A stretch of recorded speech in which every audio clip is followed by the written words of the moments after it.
Welcome back to Kings of the North. Doug Lesmerises and Bill Landis. Happy to be back. I was actually out of town for a little while. We did shows ahead of time, though, Bill. So I don't think people knew. It was a secret that we were on vacation for a little bit. That I was, right? Was it a secret? People didn't know.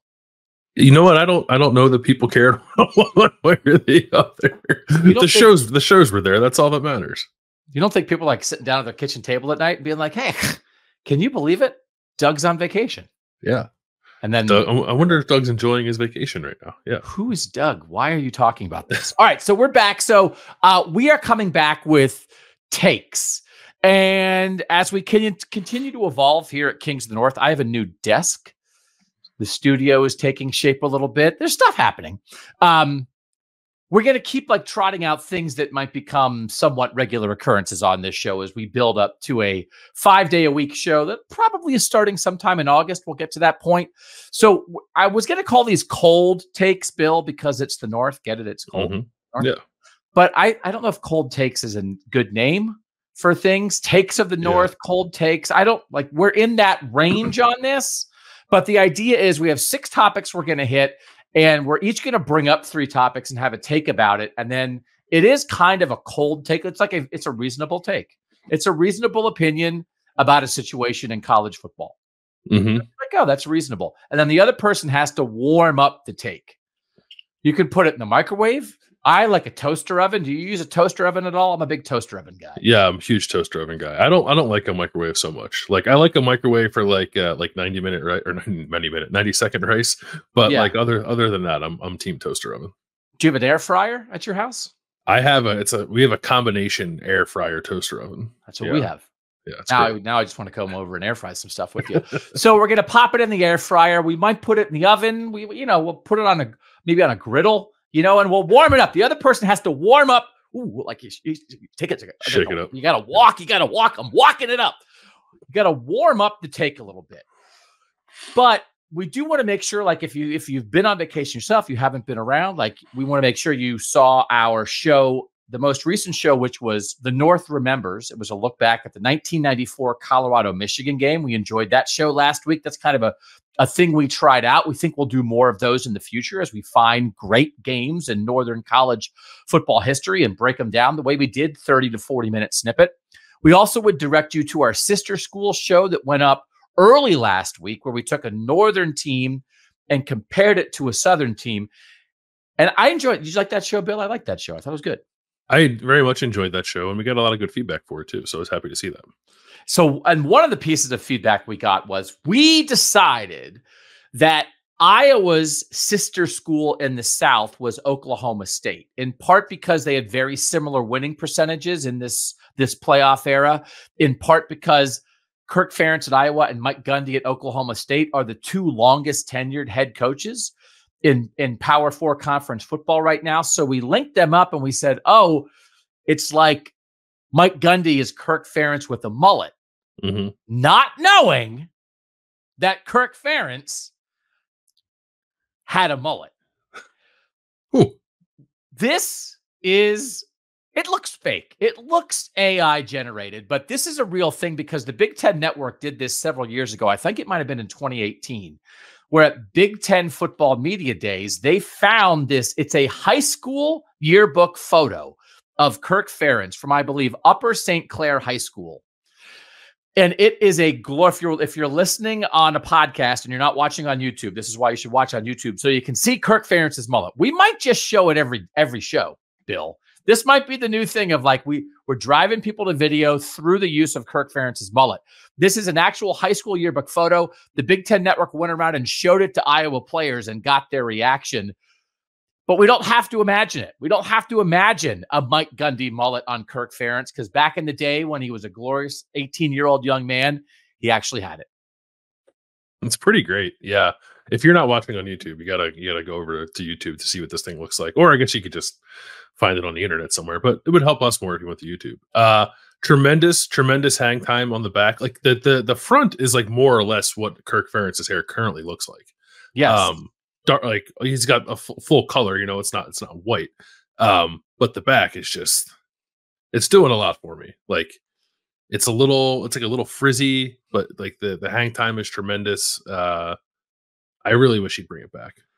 Because if you like put your fingers over the mullet, he just looks like a very distinguished young man. And it is the absolute epitome of business in the front and party in the back, because it is an absolute party back there. And here's my proposal is, we've had coaches. I think Jim Harbaugh got a tattoo after Michigan's national championship. I think Urban Meyer promised a tattoo. I don't know if he ever got it, but never got it. Yeah. Never got it. We've had coaches do this. I think Kirk Ferentz should promise his Hawkeyes that if Iowa makes the playoff this year, he'll regrow his mullet. He should. Mullets are back in style. A lot of the kids have mullets these days. So like he wouldn't even be out of place. Yeah, I had a mullet. I had a mullet in high school. Oh, really? Of the time. Yeah. Yeah. My dad had a rat tail. Yeah. Oh, I actually can see that. Yeah. Yeah. How about this? We'll ask Kirk to do it, but if not, if Iowa makes the playoff, I'll grow a mullet. You should grow a mullet. I don't know that I can. I would if I could, but I don't think I can. Yeah. All right. So we'll throw that out there. So let's get to our takes, though. That's a hot take that I'm going to grow a mullet if Iowa makes the playoff. Most of these aren't that hot.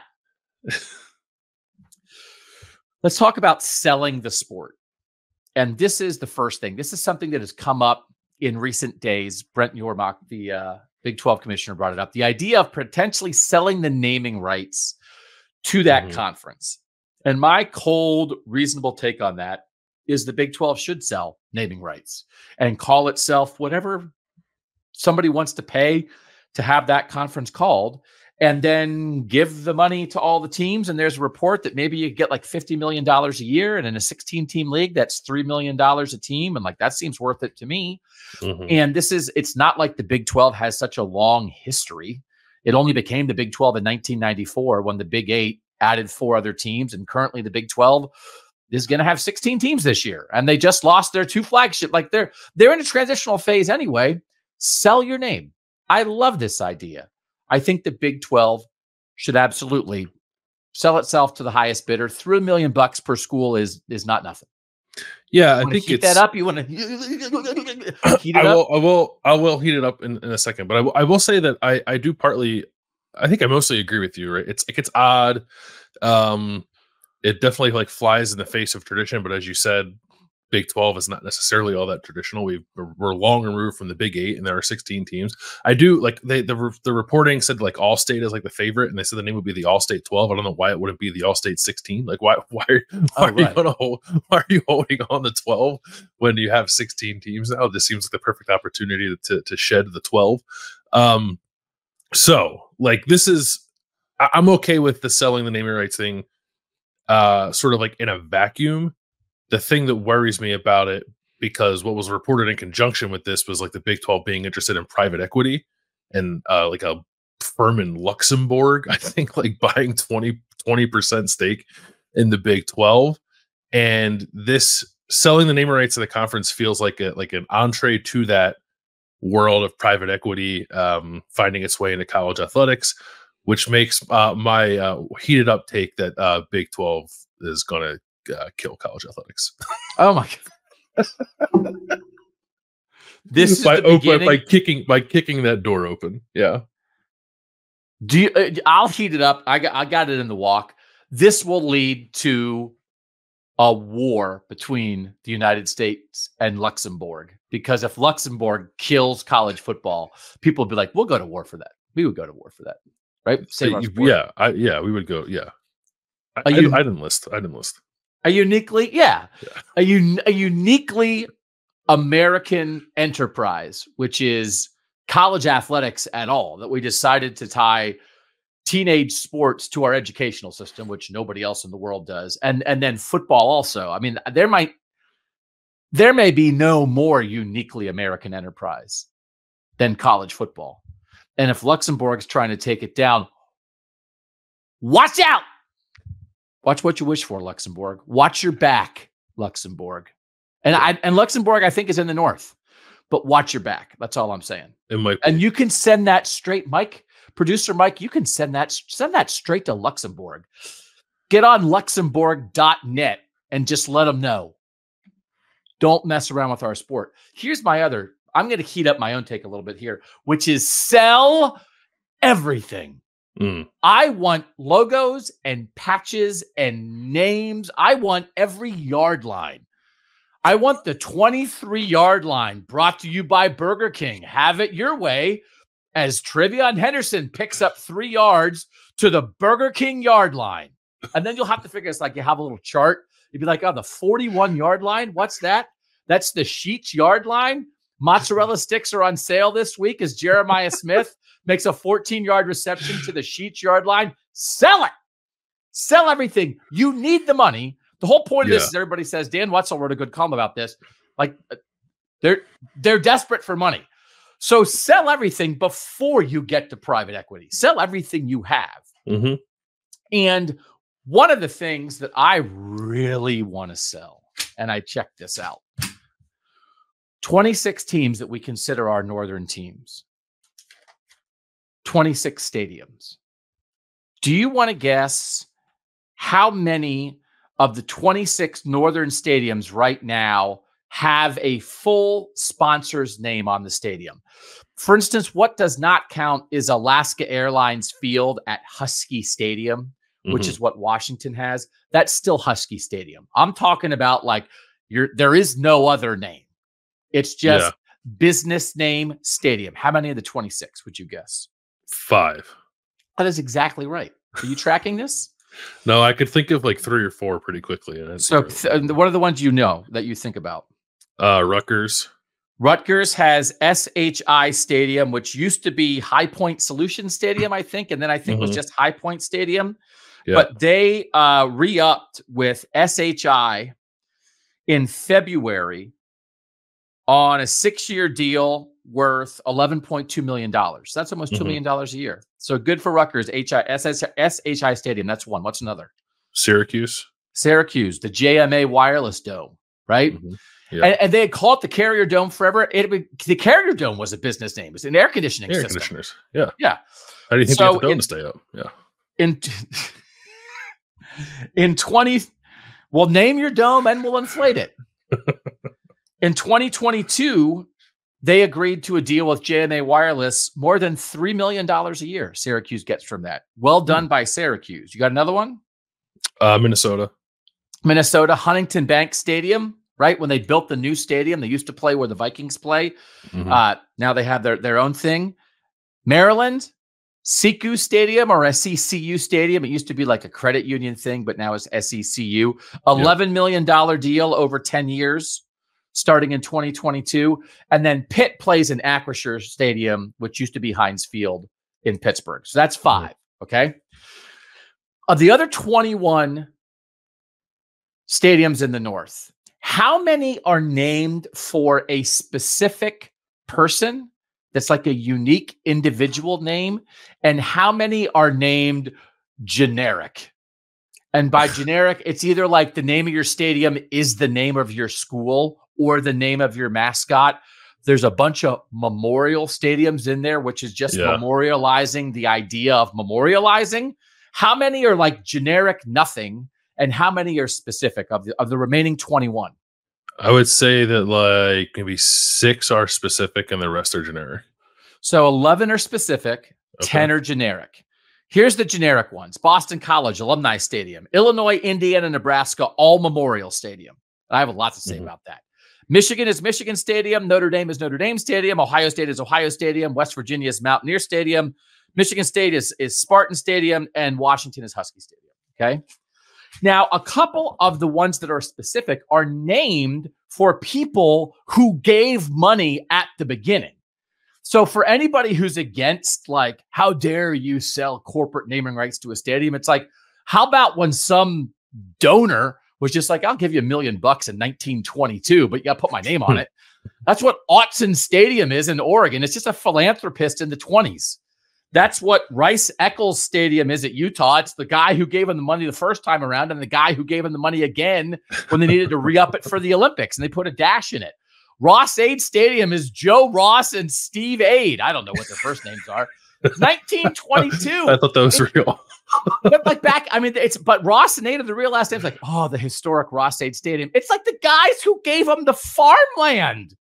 And in 1922, if you gave somebody 4 acres of farmland, they were like, yeah, we'll name a football stadium after you. That's fine. Sell it. Sell it. No offense to Joe Ross and Abraham Aid or whatever their names were. They're meaningless. And if you're a Purdue fan, like you're going to plant your stake here. How dare. I don't know. Maybe we'll hear from Purdue fans who are like, walking into Ross, like the name of the stadium, the meaningless name of the stadium is the thing that connects you to your program. It's not the train. It's not Drew Brees. It's not Joe Tiller, right? It's not anything about the current team. It's the hyphenated last names of 2 guys from 100 years ago. Sell it. Everyone thinks Beaver Stadium for Penn State's because there's a bunch of beavers in the mountains. No, it's the governor at the turn of the century. Yeah. Why does he get it? Why does he get a whole stadium? He got it for 100 years. Sell it. So there's a couple good ones. State of Iowa does it right. I'm not saying sell Iowa's. Kinnick Stadium for war hero Heisman winner Niall Kinnick for Iowa. Fantastic.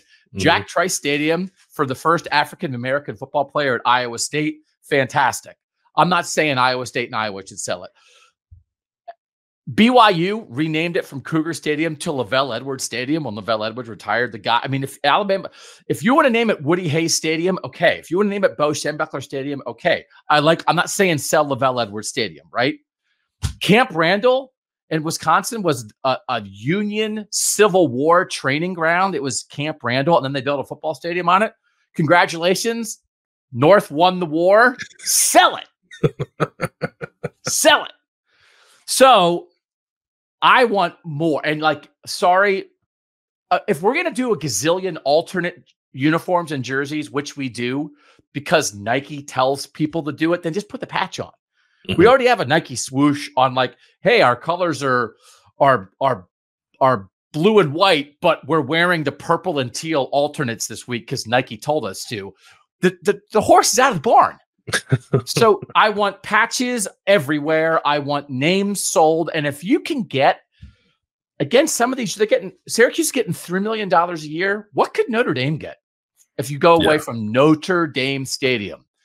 I'm not saying sell the name of the university, just sell the name of the stadium. And guess what? You know what the secret is? You can still call it Notre Dame Stadium. The thought police don't come out into the tailgate parking lot and say, hey. Pixar is paying good money for you to call this Inside Out 2 Stadium. If I hear someone else call it Notre Dame Stadium, we're putting you in the paddy wagon. That's not how it's going to work. Yeah. So Inside Out 2 Stadium hosting a huge game and Notre Dame pocketing $8 million a year as a result. I'm here for it. Sell it all. I'm with you on that. I think that's fine. I'm still trying to wrap my mind around Travion Henderson running from the Burger King down to the Sheets and almost just eliminating the numbers entirely and just only referring to the yard lines as their corporate sponsor. Yeah. It's an Allstate Insurance triple insurance package for Travion Henderson because they bought the name of a touchdown. We don't call it touchdown anymore. We call it the Sheets Mozzarella Stick Special. Oh, that's 3 Sheets Mozzarella Stick Specials for Travion Henderson today. They're just words. And as we prove on this show, every time we come on here, words are meaningless. That's right. So sell it. All right. We heated up that take pretty good. What's your take you're starting with? My take that I'm starting with is Rutgers football is recruiting how it should. Since the start of June, we were recording this on June 18th. Since June 1st, Rutgers has added 19 verbal commitments to its 2025 recruiting class. That class, according to 24/7 Sports, is currently number 10 in the country. It is number 3 in the Big Ten behind Ohio State and USC. If you want to be more realistic about it and do it by player average, still pretty good. It's number 27 in the country, which is if Rutgers is going to have a top 30 recruiting class by player average, that's awesome. There are 5 4-star prospects currently committed, which I didn't go back and look through all of the available recruiting information, but I did go back to the start of Rutgers joining the Big Ten. They have never had that many 4-star prospects in one class. The most they've had is 4. Currently, they have 5. And also, they have 6 commitments from the top 25 players in New Jersey, which would be the most they've had in one class since 2022. So a lot of good regional recruiting, a lot of good in-state recruiting. They are dipping into other parts of the country. They've got a 4-star kid from DC. They've got a 4-star kid from Atlanta. So nice job by Rutgers, kind of, I think, starting to reach your recruiting potential. How would you like to heat that one up? Got it in the walk. Got a little oil in there. Schiano in the playoff in the next 5 years. Heat it up. Heat it up. That's I'm pretty tossing hot. it. It's pretty hot. I'm trying to think the last time we saw sort of the emergence of a. Now I'm burning myself. I'm burning. I have 3rd-degree burns. I have to go to the hospital. Of a new college football power. Like, so much of this sport is who was good 100 years ago is still good now, right? Mm-hmm. Not Army, kind of got away from that. Not the Ivy Leagues, kind of got away from that. But, you know, Michigan was good in 1900, and Michigan just won the national championship. And Notre Dame has a lot of wins, and Alabama has a lot of wins, and Ohio State has a lot of wins, and Texas has a lot of wins. And, like, it's a lot of the same teams. But every time you hear, like, coaches getting advice about which job you should take and all that, the number one thing everyone talks about is you have to go somewhere where you have a recruiting base. And that's the thing that differentiates Rutgers from so many other teams, from the Minnesota job, from the Iowa State job, from, I mean, a billion jobs. There's an absolute built-in recruiting base there. And the question was, can you get some kids to stay home? Make the great state of New Jersey proud. And it's there. And Greg Schiano is the most qualified person to do that until, you know, I don't know, until the McCourty brothers decide to be co-head coaches at Rutgers someday. Like, Bill Belichick comes out of retirement and coaches Rutgers because he loves Rutgers. Like, but until then, Schiano's the best. And I still think maybe as much of a stink as I made and other people made about, like, the Big Ten taking Rutgers, I still don't think we know how good Rutgers can be. Yeah. It might have been like, it's been a long, slow burn on this. And to eliminate the East so they don't have to play Penn State, Michigan, and Ohio State every year, and to really get their feet under them where they're going to get some of the best in-state kids. And maybe it leads to continued facility expansion. Maybe they get a new stadium in there someday. I don't know. This could still be the beginning of what Rutgers football could be. Yes? Yes. Like, I've thought that Rutgers could certainly be more than it's been in the Big Ten. And I definitely agree with you in the new Big Ten, where they don't have to play those East powers year after year, all of them in the same season. I do still think there are limitations there, right? It's like a weird campus setup, like it's like a commuter campus, I think, very much still. Like, there's like separation of campuses. It's just like, it's not a traditional setup, I think, that is necessarily easy to sell to players who I think maybe have like certain expectations about like what campus life and like buy into the football program from the community and stuff like that might look like. Like, Rutgers is a little bit different. Now, there's trade-offs too with, like, you're close to New York City. Like, there's the ways to counterbalance that, I think, but I still think it's a hard sell. And I do find myself wondering, like, if you go through and look at the state of New Jersey in 2025, see a lot of Syracuse in there, right? Fran, you want to talk about Greg Schiano being uniquely qualified to recruit New Jersey. So is Fran Brown. Yep. And it was always going to be difficult for Rutgers to get the cream of the crop to stay in New Jersey because, like, Ohio State's in there, Penn State's in there, the SEC comes up in there. The quote unquote, like, Rutgers caliber of player in New Jersey, which is still a pretty good football player, I think all of a sudden Syracuse becomes a player or a potential suitor for those kind of players as well. So the competition within the state, sort of on its own playing field, I think is a little different too, and makes it a little more challenging. So let me ask this. How old's Greg Schiano? I'm looking it up. Do you know how old Greg Schiano is? I want to say he's like 51 off the top of my head. He's still a handsome man. He is 58. Oh. This is the kitchen's on fire Rutgers take, which is Greg Schiano continues to build this thing. Give him another 10 years in the job. Fran Brown is the real deal. And the absolute culmination of this is when Greg Schiano leaves Rutgers, Fran Brown, with options aplenty. Maybe he's still at Syracuse by then. Maybe he's not. Maybe he's a head coach at a bigger school. Maybe he's an NFL head coach. Maybe he's an NFL coordinator. I don't know. But he's Jersey through and through, right? Jersey through and through. Yeah, Camden guy. Maybe. Yeah. So he's got the culmination of this is Greg Schiano builds a program that when he leaves, Fran Brown's like, I'm going home.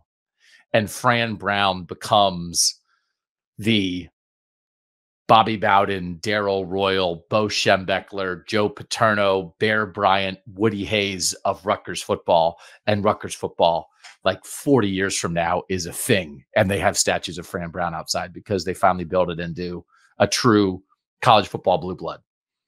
The house burned down. The house burned down now. Not just the kitchen. The fire spread from the kitchen. So you're talking 51-year-old Fran Brown is going to take over. 51? No. He's currently 41. Oh. Well, you're talking yes. 10 years down the road. He'll be 51. 51, a 20-year run of a new modern football, a new modern college football blue blood. I'm there. Let's do it. All right, hot. Yeah, it's hot. It's pretty hot. We can heat up these tapes. Hear the sirens outside. Yeah. There's a guy climbing, the firefighter climbing in my window right now.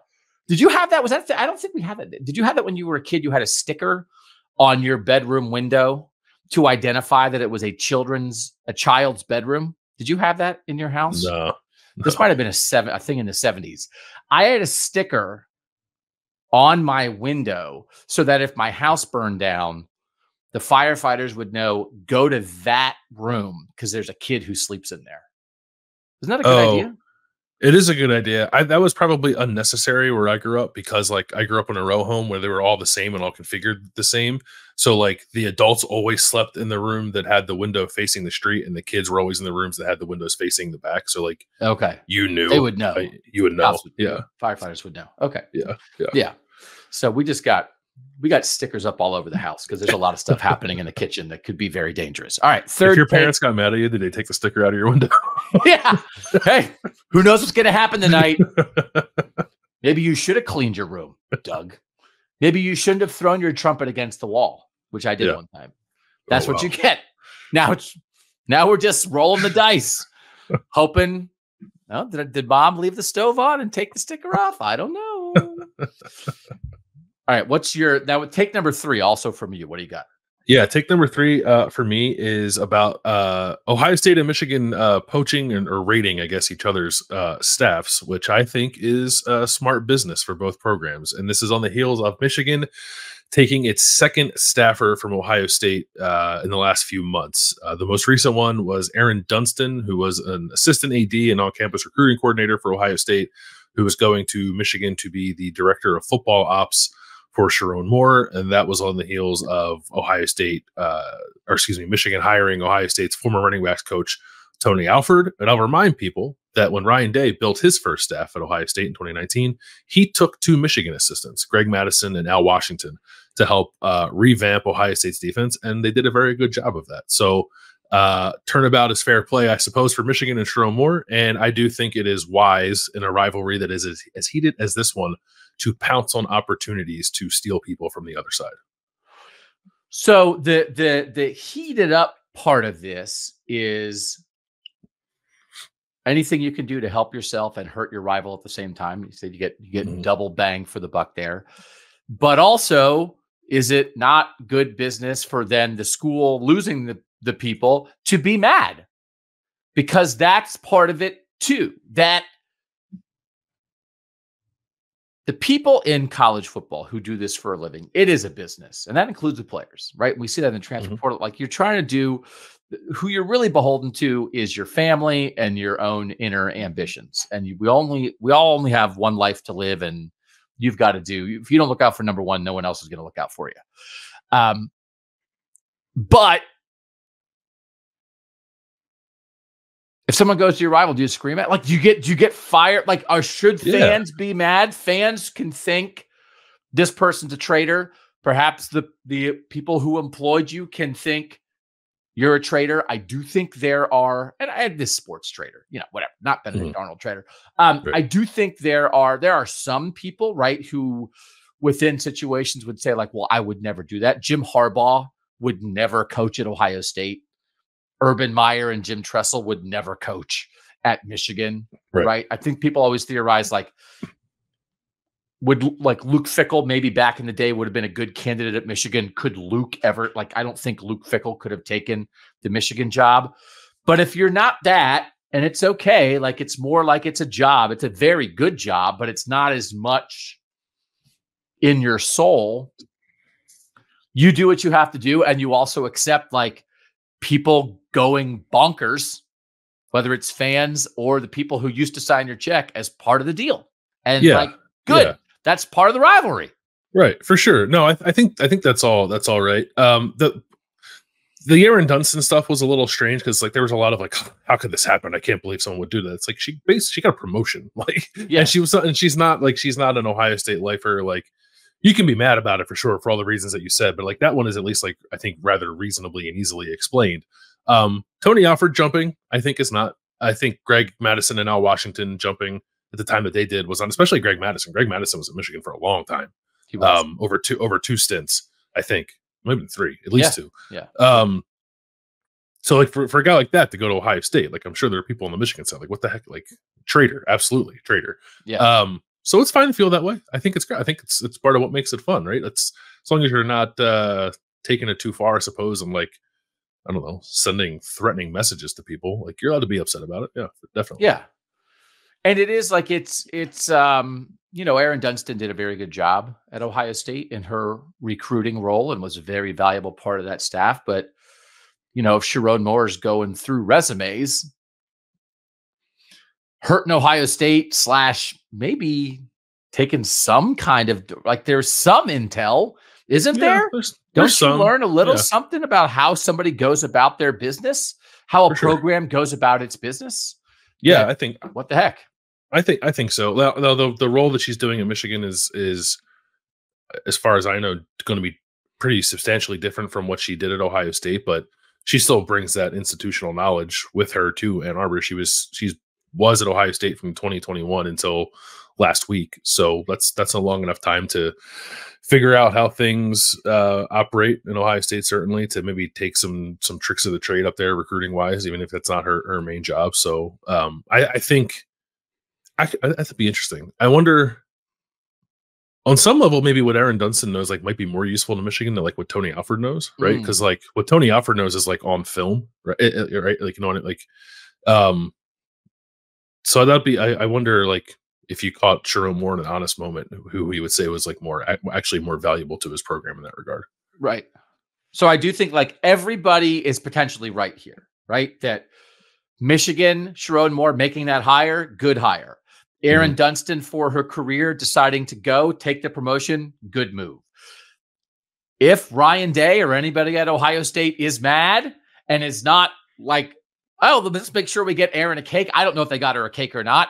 She's a lovely person, but like maybe if you went to Oregon, you would have gotten a cake. But yeah.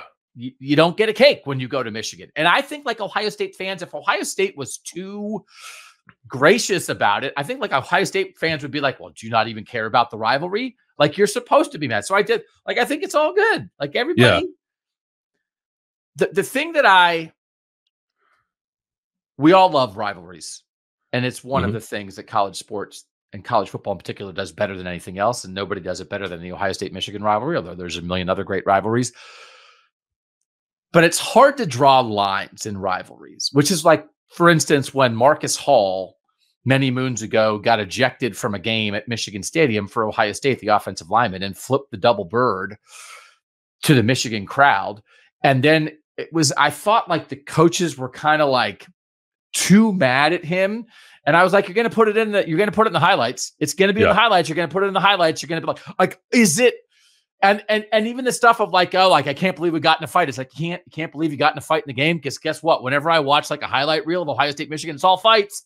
So like there's no line. So like when it's like we either not going to draw any lines. Yeah, no, we flip people off, we scream at people, we have fights. Like that's what we do. It's a rivalry. We hate each other. That's what we do. You don't even say their name. Yeah. But then when you're like, well, not that. Well, don't. It's like, what do you mean? This is the arbitrary line that you're drawing? Well, it's like, no, there's no lines. You've made it very clear. You walk in the building in a blue shirt, you get yelled at. You've made it clear. Yeah. No lines. This is like my big thing about like nature documentaries. Nature documentaries are constantly jumping into the middle of the food chain. And in that little film, in that moment, they're making the animal that gets eaten, the victim, and the animal that is eating them, the criminal, the murderer, right? Mm-hmm. And it's like, well, if they had jumped in one level lower on the food chain, the person who's the victim is eating somebody else, and now they're the murderer. It's like, you can't jump in. It's a whole chain. It's all eat and be eaten. So don't get in there and be like, oh, that poor little chipmunk. That chipmunk's eating a grasshopper. Now the poor grasshopper. It's eat or get eaten, brother. Yeah. So everybody's good. Everybody's good. Take staff. Everybody's all good. Yeah, it's fine. That's why I thought like it was Sam Webb, right, who like reported that like Ryan Day chewed out Aaron Dunston on her way out the door. I think it's like a way to like make fun of Ryan Day and like make him seem like petulant in some way. But my reaction to that was like, and I don't even know if it's true to be honest about it, but let's assume that it is. Okay. Reasonable. Yeah. Wouldn't you want Sharon Moore to do the same thing if the roles are reversed? Yeah. Like you want to just be happy about it? Somebody going to go to Ohio State? Like, yeah, that should be the reaction. Yeah. No, exactly. Right. Yeah. Send me a sandwich from Zingerman's or whatever. I don't know. Like what? That's not what you do. Yeah. Okay. We'll take a quick break. When we come back, 3 more takes that will heat up. And then, by the way, we'll be doing what you watching, what you eating, what you thinking, all of that next on Kings of the North. Back on Kings of the North. Make sure you are subscribed. You can do it on YouTube so you don't miss a show. You can do it on your favorite podcast app. We have an Instagram, KOTNCFB, where we put up little clips and highlights there. We have an account on Twitter, KOTNCFB. You can find us there. Follow along. Make sure you don't miss anything that we're doing because there's a lot of stuff still on the horizon. All right. Brett Bielema. When we listed schools, trends, we did a trend show where we did not have, at least I didn't. I was in just a uplifting mood when we did that show. I had very few of our 26 teams trending down, but we agreed that we were kind of worried about Illinois, right? Mm-hmm. Like, we just don't know where they are. They've lost some really good players over the last couple of years and maybe didn't maximize everything they could have been with some of those players. And so it was like, is the Brett Bielema thing like maybe not working out at Illinois quite as much as people would have hoped? And I'll tell you what, Brett Bielema still kicking, brother.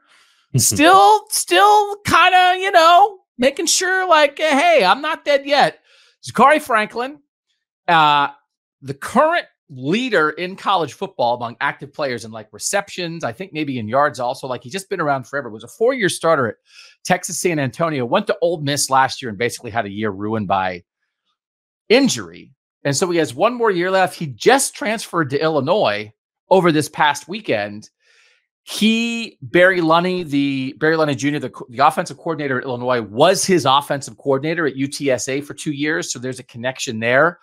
But that I thought was like a big get. Brett Bielema, like they put out a press release and Brett Bielema said like he's going to make a huge impact on our offense. This is like a real dude. And also post spring, they added Terrence Brooks, the cornerback from Texas, who started every game, I think, for the Longhorns last year. And Illinois added him in the post spring portal. And so right when we were at the point of like, I don't know, like they're still getting after it.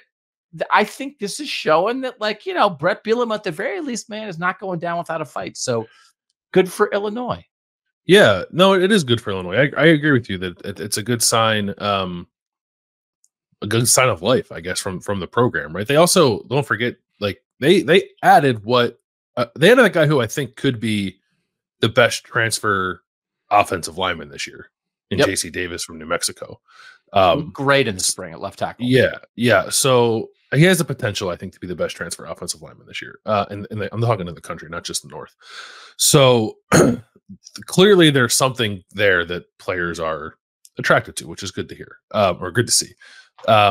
If I would heat this up a little bit, and I would focus specifically maybe on Zachary Franklin himself and like less on what it means for the program. I almost went all the way and said that Illinois was going to lead the Big Ten in passing yards this year now because of this. Yeah.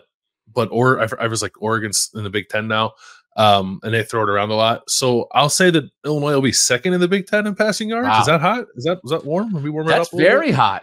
That's, okay. I mean, this from a program that when Brett Bielema got there, didn't they win some games 5-3 by playing 14 offensive linemen and running the ball 95% of the time? Yeah. You know, certainly I think there's a lot in Brett Bielema's DNA that wants to be physical and wants to run the ball, but he also realizes you got to do what you got to do to adapt. And like, if you know, we like Luke Altmaier, but we also, well, I have some questions about Luke Altmaier, quarterback, but we like that quarterback room is interesting. We talked about that in the spring. And if this is a way to win, I do think Bielema will do what he thinks it takes to win. And if this is what it takes, if they're going to, all right, well, we got some of these guys, let's chuck it around. Then go do that. So but do you think so if if Illinois is going to be second in the Big Ten in passing yards, is this like Zachary Franklin, like being second team all Big Ten or something? Like how are you expecting like a truly explosive year out of him? And again, he's done it before. I think he will be the Big Ten's leading receiver. Well, that's, yeah. Got it. I at the very least I'm putting on the apron, right? It's flame retardant apron. Do you wear the apron when you cook? You wear the apron? I don't wear an apron. I usually have like a towel draped over my shoulder to like wipe stuff off, or like if I like splash myself on anything. But I don't go full apron. No, I would like to have one. I just don't own one. I think you could be guy with the towel on your shoulder for this show. Oh, just always have one there? Just when it gets hot, you're just like, I got to. Yeah. That was hot. I do have one of those. My sister, I think, was in Italy and got me this. I don't know that her sister should get this for her brother, but is it the statue of David? The naked one? And it's a naked statue. So I have a naked statue apron. That's funny. With the leaf or without the leaf? No leaf. It's European. No leaf. So I only wear it for special occasions, which is of course. Yeah. So this is hot. That was good. That was good heat up by you. Keep your eye on this. This is one of those, it's just funny in the portal world. There's so much that happens anymore. And I think we were like very much on alert for like, man, could there be some big moves post spring? You know, again, like last year, Ohio State got their eventual starting left tackle post spring. And sometimes like when you get into vacation world and stuff, and it's like, oh, whatever. And it's like, remember when Illinois got the guy who led the Big Ten in receiving in June? Remember when that happened? Like there's so much portal. There are times when everyone's super portal focused and you're like, that's a huge move. Nobody was like, oh, Dylan Gabriel, what happened? Like everybody is like, Dylan Gabriel to Oregon's a huge deal. There are some that can get past you and get under the radar. And then all of a sudden, Zachary Franklin has 214 receiving yards in week 3. And you're like, when did he get there? So this is big. There was like, for anyone who like might find the notion to be a little silly, like Illinois was 5th in the Big Ten in passing last year. And like at the end of the year, they were stringing together some games that they were throwing like 400, 500 yards a game. Yeah. Combine that with like, they're going to be down in some games too, and like have to throw the ball a lot. It's like you have Zachary Franklin, you have Luke Altmaier, who is certainly a flawed quarterback, but like has a pretty good arm and can definitely spin it.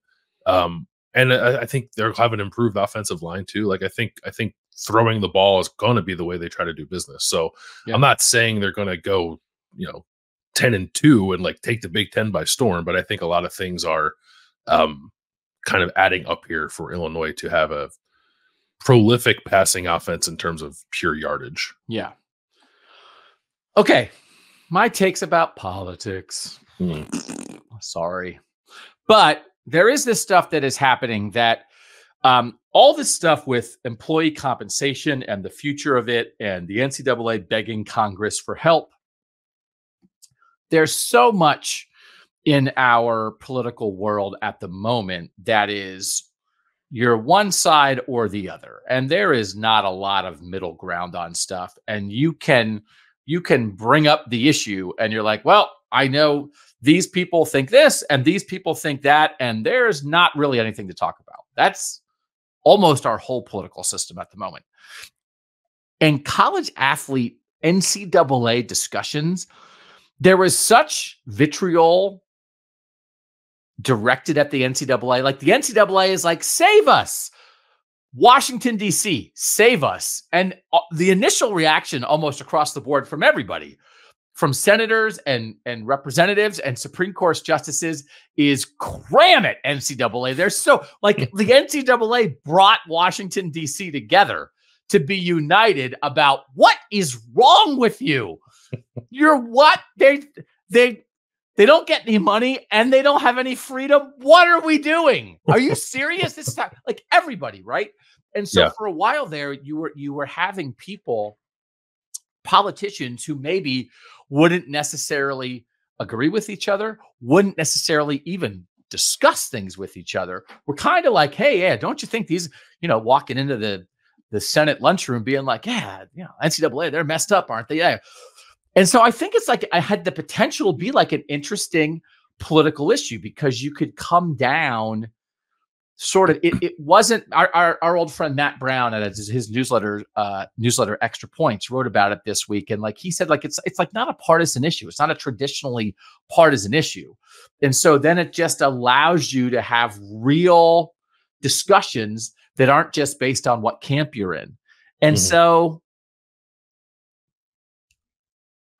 like it could be like an interesting mix of sports and politics. And a lot of times, like I hate the mix of sports and politics because I'm interested in politics. So my Twitter feed is three things.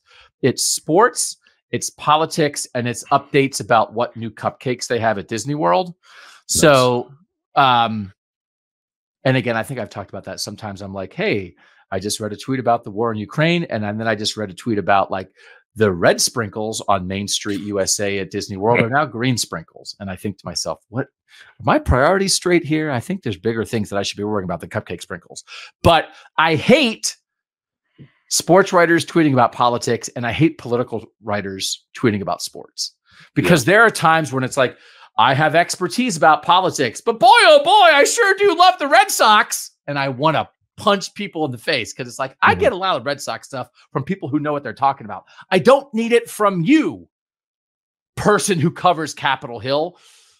So I hate that mix of sports and politics, but I thought this was maybe an interesting mix. But I think my take is already changing as I say it. What do you think of this? Yeah, I was going to say, if you think it's an interesting mix, you're just inviting more opportunity for both of those parties to chime in on the things you hate them talking about.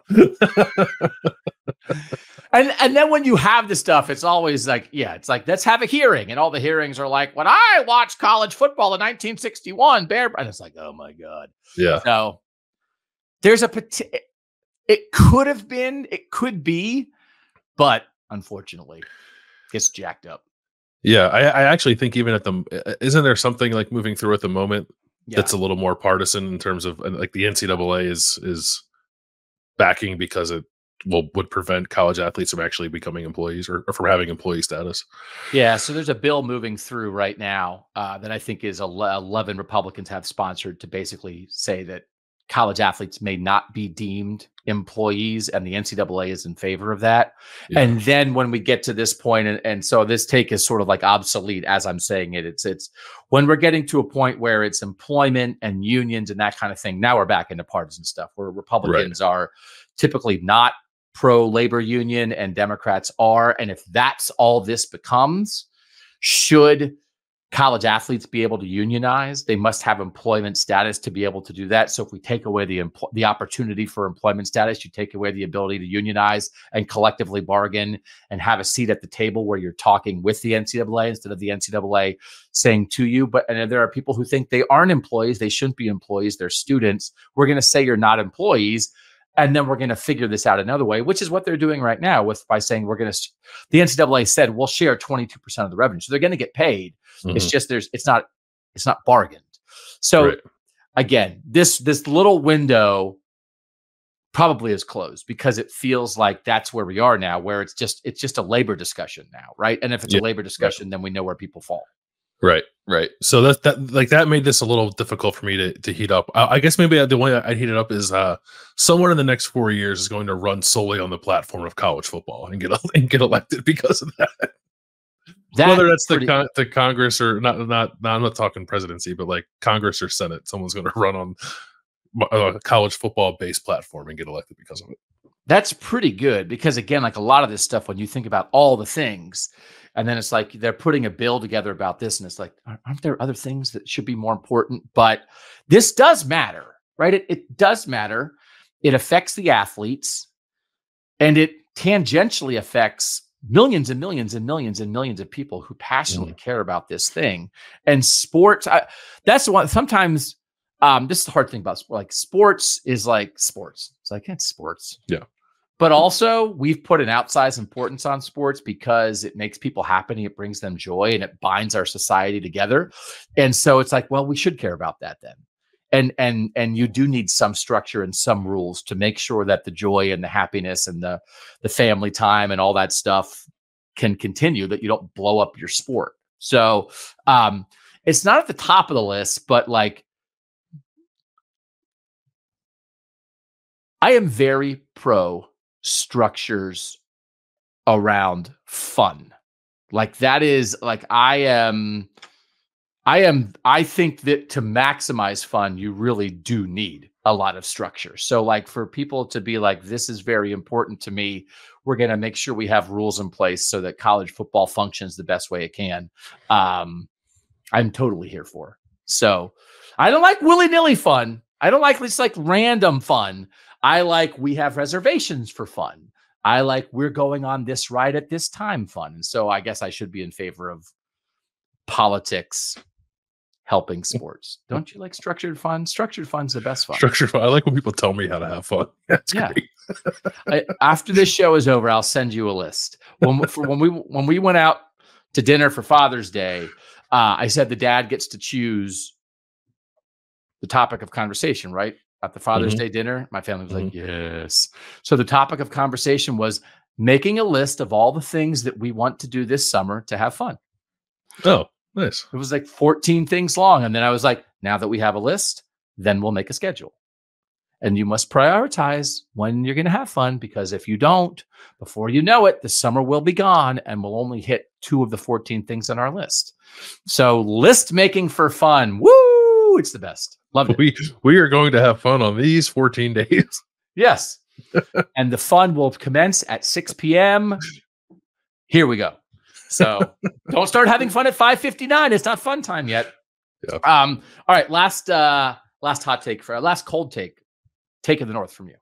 Yeah. So like, this is not something that is like definitely going to happen. It's just kind of being kicked around. And I think people are sort of like preemptively getting concerned about it. But with the new compensation models, there's the strong possibility, I guess, that schools will no longer have scholarship limits, but roster limits. And there's a fear that will eliminate basically the opportunity to have walk-ons on your roster. And as it pertains to college football, specifically in the teams we talk about, like I worry about that a little bit for programs, specifically, I think in the Midwest, just have like a really strong tradition of having walk-ons make an impact in their program. And I was reading Scott Docterman at The Athletic, like wrote an article about this, talking with Brett Bielema, highlighting he was a walk-on at Iowa. Iowa has a really strong tradition of it. Nebraska obviously has a strong tradition of it. And these are a lot of programs that I think like have to swim in those waters. Like they are a lot of times competing for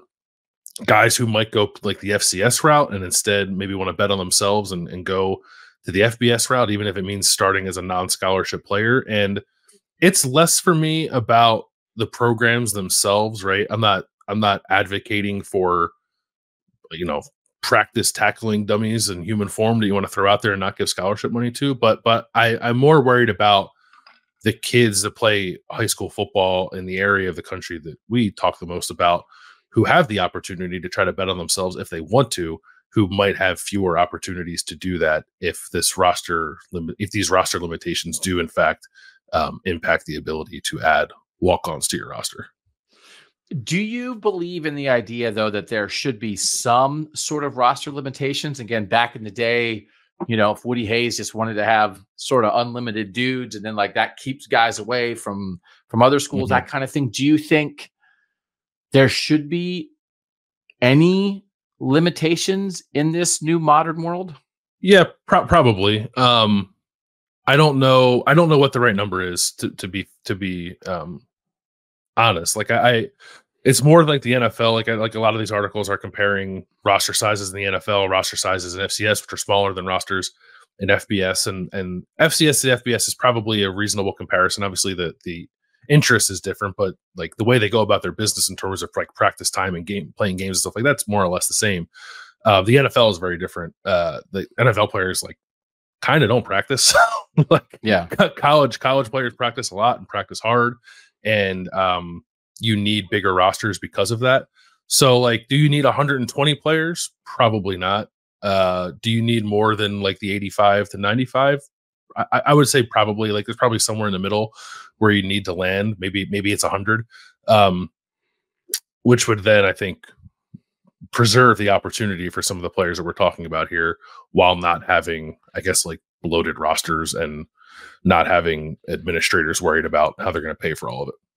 And this gets into some of this, I think, difficult conversations because part of the deal here, right, is that if you're going to have a compensation model, then can you have, even if they aren't employees, or even if you don't have unions or anything collectively bargained, can you have a model where it's like, well, we have players who now are directly paid, and then we also have the players who work for free. Like it's like a college football internship, right? That I'm choosing to work for free. I know what the deal is. Or do you just have to say like, we can't have people work for free anymore? Like it's just like where this is getting, right? This is where, because you have to have, when you have payment and you have costs, you need cost certainty. So I don't like to have the idea of like, well, we budgeted for 85, but now what? These other guys showed up and now we have to pay them too. Like I understand why it gets complicated here. I guess if I heat this up, doesn't it feel like a lot of times college football coaches are like, well, they didn't ask us, right? Yeah. With different rules that get passed. And I think this would maybe be the thing where college football coaches would throw their bodies in front of the bus for this, because I do think it's so ingrained in the sport. It is part of an underdog mentality that everybody in football, every college football coach loves. It is about opportunity, and it is about what you're talking about, like realistically with roster sizes and practice and the ability to have like go 3 and 4 deep and whatever. Like, not that they would like strike or whatever, but I like this, of all the things that college football coaches are like, they screwed up the schedule and they screwed up, conferences, and they screwed up the recruiting calendar, and like they just shoved it on us. I think if push came to shove, like Kirby Smart and Ryan Day and Lincoln Riley and Steve Sarkisian and Sharon Moore and Dan Lanning would like all hold hands in a circle in front of the no more walk-ons tank and be like, you're going to have to run us over before you take these walk-ons away. Yeah, I think that's probably twofold, right? It's like, it's one, like you're messing with my roster, but also too, I would imagine, I don't know this, I'm guessing, I would say that probably more than half of college football coaches were walk-ons, right? At one point, like it's just like, there's not a lot of like guys who were college football stars who went on to the NFL and then come back into college football coaching. I would imagine a lot of them see themselves in the players who were trying to get these opportunities. And not to, I don't know, not to make too much of it, I guess, but I do think there's probably like an emotional sentiment to it too. It's more about the business of getting through practice, like, to be clear, but I think there would be an emotional component to it as well for a lot of these coaches. Yeah, this is one of those situations where the emotion is a nice lacquer on the hardcore business. Right. Of like, really, we can't have practice if we don't have enough guys, but the underdogs. And so like they can hold hands over the underdog thing while whispering in each other's ears, we can't have practice if we don't walk on. What are we going to do? Right. We can't have practice. Oh, look at that. Hunter, what's the guy's name from Clemson? Hunter. They're all named Hunter. All the walk-ons. Yeah, they're all named Hunter. Okay. That's it for our cold takes. Heated up in the walk. We burnt the kitchen down a couple times. We had to put it on the apron. When we come back, though, we're going to relax a little bit. I have some vacation stories to tell. We will be doing what you're watching, what you're eating, what you're thinking next on Kings of the North. Back on Kings of the North, what you're watching, what you're eating, what you're thinking. We like to drop this in from time to time and, just let the people know what's going on in our lives. So, Bill, what are you watching lately? When I'm mad at myself because I've not taken the opportunity, as things are a little slower during the college football or like at this portion of the calendar covering college football, to like watch a lot of new stuff. So like the list of things I want to watch is getting rather long. So I don't have anything like new television show wise or even movie wise that I've seen lately. So the one thing I wanted to talk about is like it's a little strange, I guess. And I will say off the bat, like it's probably not for everybody because it is comedy, and I realize people have different senses of humor, but there's this comedian whose name is Adam Ray, who like in his own stuff I think is like fine, whatever. I don't find him all that hilarious, but he does this thing where he does full shows, like 2-hour long shows that he does mostly at the Comedy Store in LA, that he then films and puts on YouTube, where he's just doing a Dr. Phil impersonation for like 2 hours.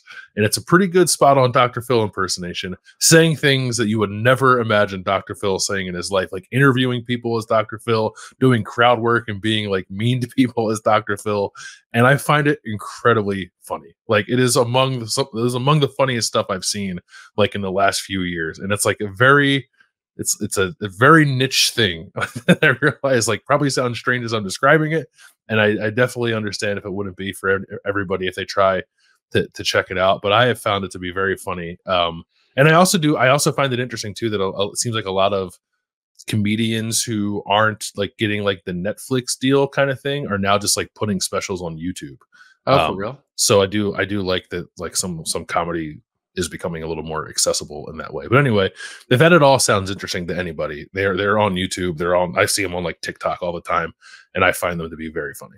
Is he doing like the mustache and the bald thing? Like so he like puts on like he has like a bald cap on. It's like I don't imagine it's a super intensive makeup process, but like the prosthetics are pretty good. Like he looks like Dr. Phil. And I don't know, he also might even like do something to add on a few pounds too as he is wearing his suit. But like, yeah, it's kind of hard to explain without people watching it. But I do think it's quite funny. Yeah. Were you part of the Dr. Phil phenomenon when his show came on the air and all that kind of thing? Were you like in 4th grade? Yeah. I'm like, I remember it. Like I remember because he was started on Oprah, right? Like Oprah is the one who like, thrust Dr. Phil upon the world. But no, I was a kid. Like I didn't care. Yeah, no, I was very much, very aware. So I'll check that out. Adam Ray on YouTube. YouTube's a great place to be, by the way. Yeah, Adam Ray. If you search Adam Ray, his channel will come up, and then I'd imagine all of his most watched videos are Dr. Phil videos. Dr. Phil. Okay. Yeah. So new Pixar movie is out, Inside Out 2, which again is sponsoring the 28-yard line at Ohio Stadium. Great. But very difficult for me as the father of 2 young women, one just out of her teenage years, one in her teenage years. I'm coughing. I'm not crying. Okay. I'm crying. I was crying. I coughed to cover the cry.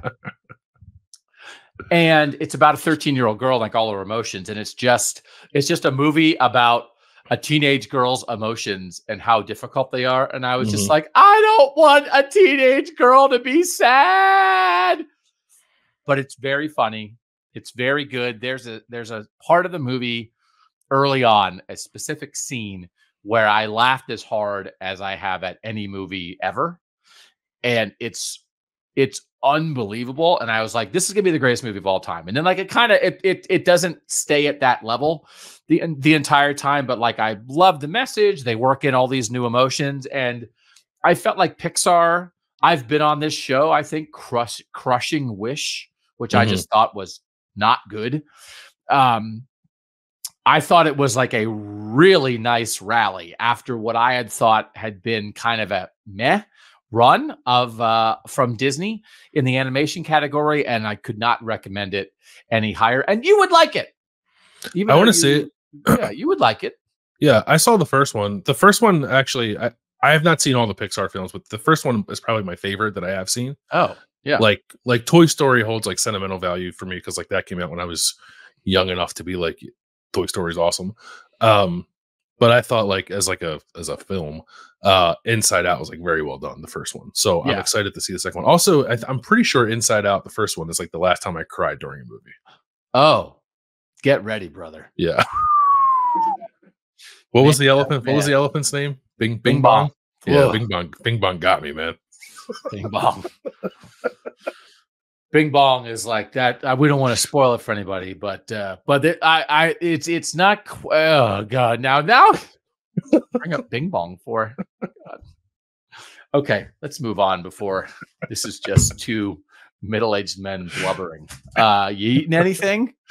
Yeah, I have a couple things. I won't talk about all of them. I'll talk about two things. One, since the last time we did this, I think on either of our shows, I spent some time back home in Philadelphia, and I went to the Reading Terminal Market in downtown Philly, which is like where I would send anyone if they're like in Philadelphia for a day or two and like don't know where to go to eat. Just go there and you'll find a place to eat. But I had something that I never have had before, which is called a bialy. It's like bialy. It's a Bialy. It's like a bagel that's like a little more flat and doesn't have a hole in it, but it has like an indentation where the hole in a bagel usually is. And the place that I went to like filled the middle of it with like egg and cheese and bacon, and it was awesome. It was like a different way to consume a bacon, egg, and cheese. It wasn't a sandwich. She kind of had to like knife and fork it a little bit, but it was quite tasty, and I very much enjoyed it. They put it in the hole. How do they put it in the hole? So it's not a hole. It's almost like it's like making a bowl out of a bagel. Oh, bagel bowl. Bagel bowl. Okay. How are you not a millionaire? How did you not think of this 20 years ago? Bagel I don't know. bowl? I'm pretty upset about it. Yeah. You saw like soup in a bread bowl. You saw a taco shell holding a salad, and you didn't think to yourself, what if a bagel was a bowl that held meat?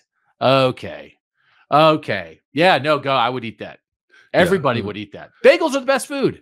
They are. Which I think we've talked about before, I think. But this is a different kind of bagel that just opens up a world of opportunities because it is also a vessel for holding food, in addition to being a food itself, which is the best kind of food.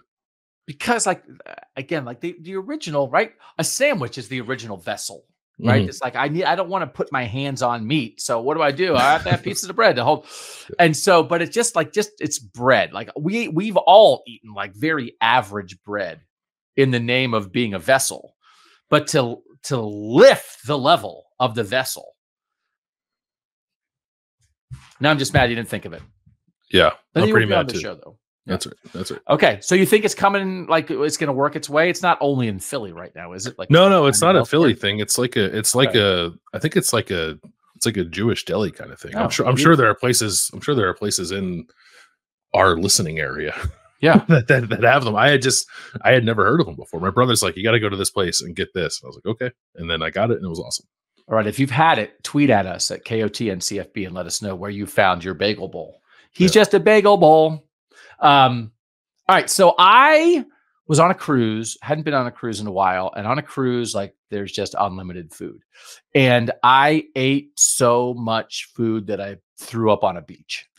So that was too much food. And it is a very difficult thing when you are having 3 meals and the buffet is constantly open. And there's like a burger, chicken tender, pizza bar that's always open. And regulating yourself I had a very hard time with regulating myself. And I got into trouble. I had a huge breakfast. I had a huge lunch. A steak sandwich was like the sandwich of the day at the burger place. I was like, well, I got to eat a steak sandwich. So I had a steak sandwich and fries at like 3:30. And then I ate a huge dinner. And then I ate another huge breakfast and my body was like, that's it. And then I was on a beautiful island and I was in the ocean with my family and we were throwing a ball around and I caught the ball and I was like, that is it for me. And I was just like, walking out of the water, up the beach. Can I get to the bathroom? And the answer was no, I cannot get there. And then it happened. So there's plenty of places where you can do this, different all-inclusive resorts. Doesn't have to be a cruise, but man, 7 days of food, unlimited food, is both a blessing and a curse. And there was a time in my life when it was only a blessing, but now, yeah, be careful out there, people. Was it, were you able to do so like in a way that didn't attract a bunch of attention on you? Or like, was everyone like, oh, that guy just yacked on the beach? Everybody was like, that guy just yacked on the beach. And my wife was going, he's not drunk. And it was, he's just full. So that was, because that's like, you know, because also there's alcohol everywhere, but the alcohol is not free. So like, so yeah, that was, everyone just assumed it was a ding dong who had too many pina coladas, and it was like, nope, it was the steak sandwich.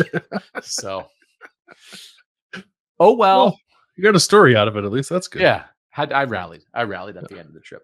All right, what are you thinking about? Actually, I'm going to interrupt you because I have two things that I'm thinking about, and I'm going to tell you my first one now because I just remembered it. I meant to say it.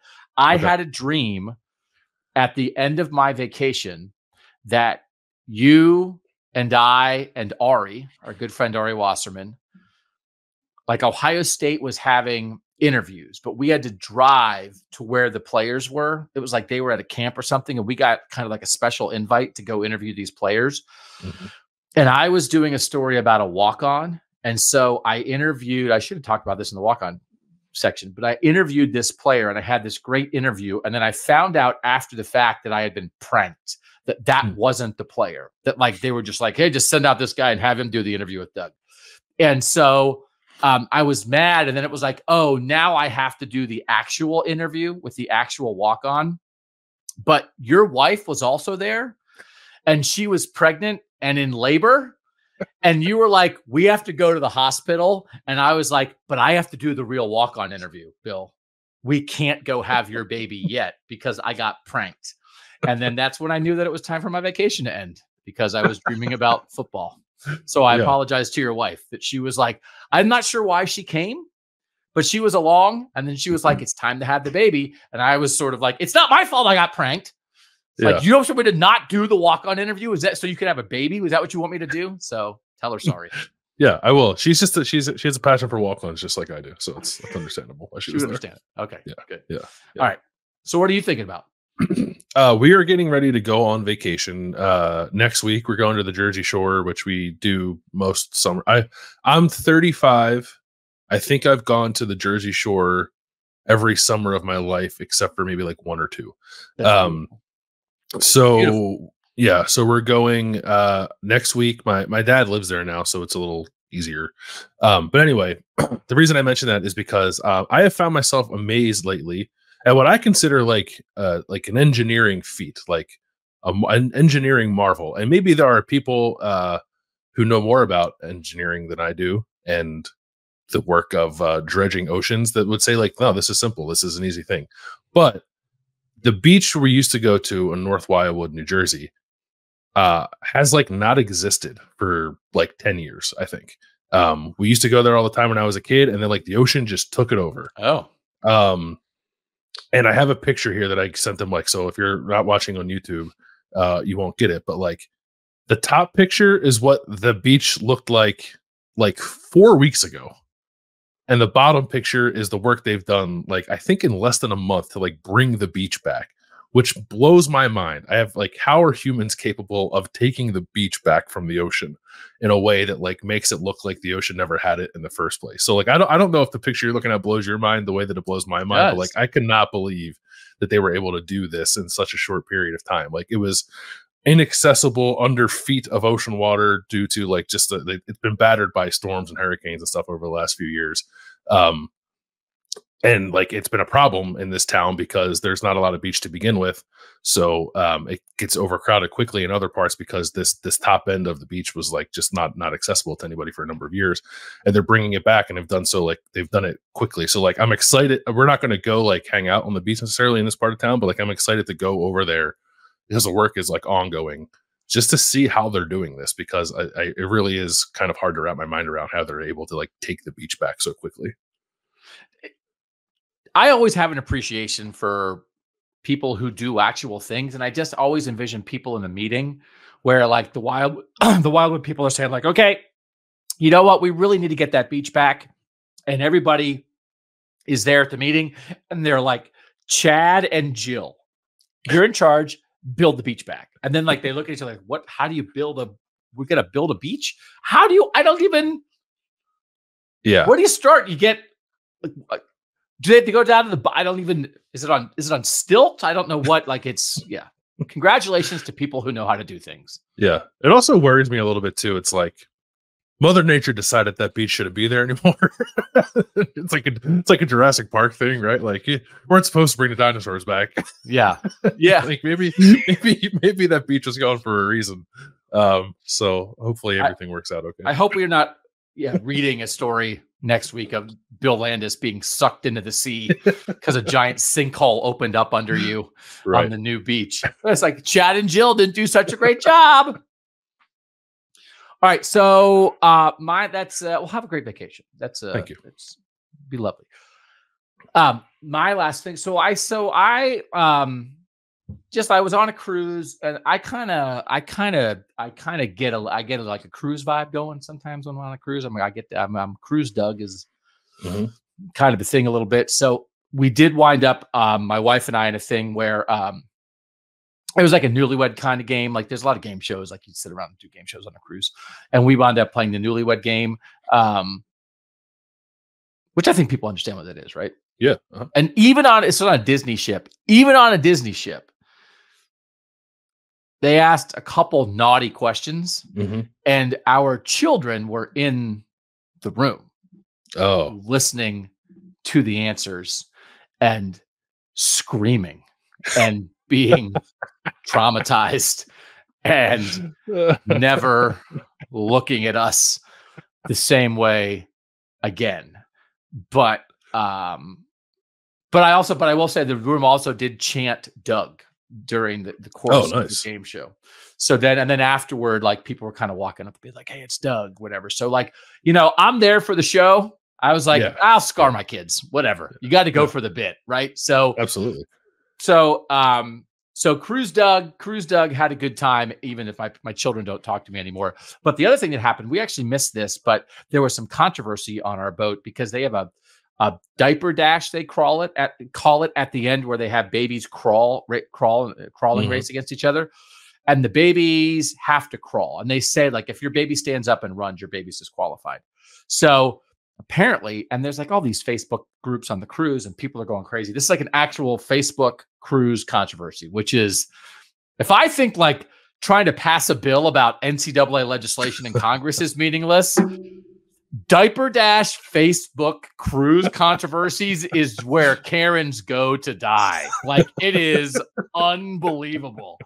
So we are only reading about it. We are not involved in it. But apparently what happened is, they had the diaper dash, the babies crawled, and the winning baby crawled, won, got to the finish line, and then stood up and ran like Usain Bolt.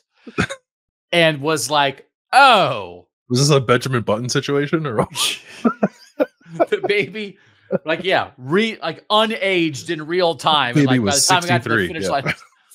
So it was that. And then, so people were like, oh, there was controversy at the diaper dash that like this baby kind of cheated, that the baby can walk, but didn't walk. But it was like an 18-month-old baby, like crawling against 9-month-old babies. Yeah. And then the mother of the baby got in the Facebook chat to defend her child because apparently the baby got booed after it stood up and ran away. And the mother said, I talked to the Disney cast people. I said, is it okay if my baby can walk? He just doesn't walk. And they're like, yeah, as long as he doesn't do it during the race. So she claims that she got approval for her 18-month-old sprinting baby. And so she said she did that. And then she and the baby worked on crawling for half an hour before the race. Oh my God. So I guess it technically wasn't against the rules. But if you are the kind of person who is putting your 18-month-old who can run a mile into the diaper race to win a plastic medal on a cruise and then jumping into Facebook chat to defend that child, I think you have some self-reflection to do. Yeah. I was going to ask what the prize was, because like, depending on what the prize was, like I could get there. My son's 17 months and he walks fine, but I'll throw him in there if the prize is good. No, it's not cash. It's not booze. It's all like Donald Duck medals and fidget spinners. So it's just like, at what cost? At what cost? But also, is there not a social contract there that we're we're just there to enjoy babies crawling. So no, there is. Yeah, there is. It's one of those things. And then like that like we didn't really see that until we got home. And then I was like, I was on a cruise with those people with people who were having a fight about this. Is like, maybe I don't want to go on a cruise with those people anymore. So be careful as always. I feel bad the kid got booed though. It's not his fault. He doesn't know. Or she. I understand. But it's like proxy booing of the parent. So it's like, but I wish I would, because honestly, like had I been there, I would have booed the kid. Yeah. That's so funny. That's like a SNL skit. Baby just gets up and runs. I mean, it's like what's the line? It's like, could I crawl? It's like that 51-year-old guy. He crawls. He didn't break the rules, but he sure crawls faster than an 8-month-old. Right. So anyway, be careful out there. All right, we have more stuff coming later this week on KOTN. We're going to do some college football tiers. I think we're going to do some most important players in the life of various coaches. And again, we just want to make sure as we move forward here, we are talking national college football here. So like we talked about some issues today that affect everybody, not just the North. We focus on the North, but what we want to make sure we do is talk about college football that matters to everybody. It's just through a Northern lens, right? So that's a reminder. And we're just so glad you guys are here because more's coming. So follow us on Twitter, follow us on Instagram. We're gearing up some other things. And an exciting July ahead of us, but for now we're having a good time here in June. So thanks as always to our producer Mike Yorostowski for making us look good and sound good. Mike just back from his honeymoon. Mm-hmm. Mike, how was your honeymoon? Did you have a good time? It's great. It was a great time. Yeah. We stayed on all inclusive as well, so it was hard to not be full every single day at any point in the day. Drinks were also free, so it was also tough to stay somewhat coherent and not go to bed before or after 9 o'clock every day. So but it was great. It was an awesome time. Mike's still drunk here. Well, it's good to have Mike back. It's good to be back with you guys. More shows coming this week. For now, for Bill Landis, I'm Doug Lesmerises, and that was Kings of the North.